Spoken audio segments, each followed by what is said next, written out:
Ujambo mpenzi mtazamaji wa Olawako TV na karibu katika taarifa zetu za hivi punde.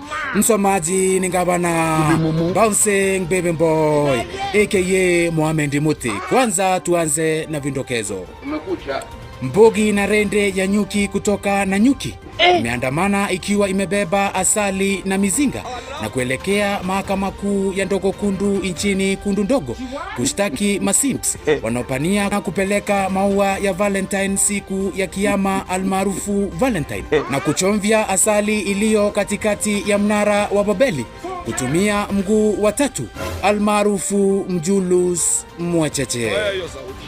Kwingineko, polisi watatu wayaga bunduki na kufariki. Hii ni baada ya kula mlungula uliokuwa umetiwa sumu aina ya AK-47 kutoka kaunti 47 saa 7 za mchana kwenye maandamano ya Sabasaba yaliyokuwa yameandaliwa na kitunguu Sahum Makbur na kukaangwa na mafuta ya kukamua ndovu niku.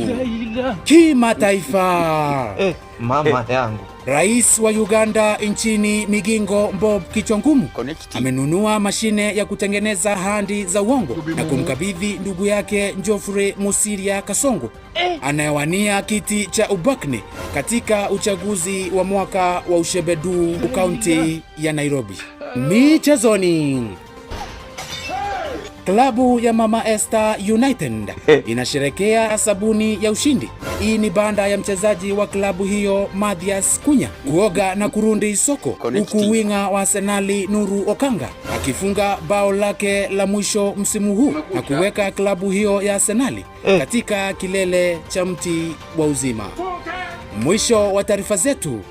Msomaji ni Gavana Senator Bouncing Baby Boy aka Mohamed Muti aka Inches. Soya hiyo sauti.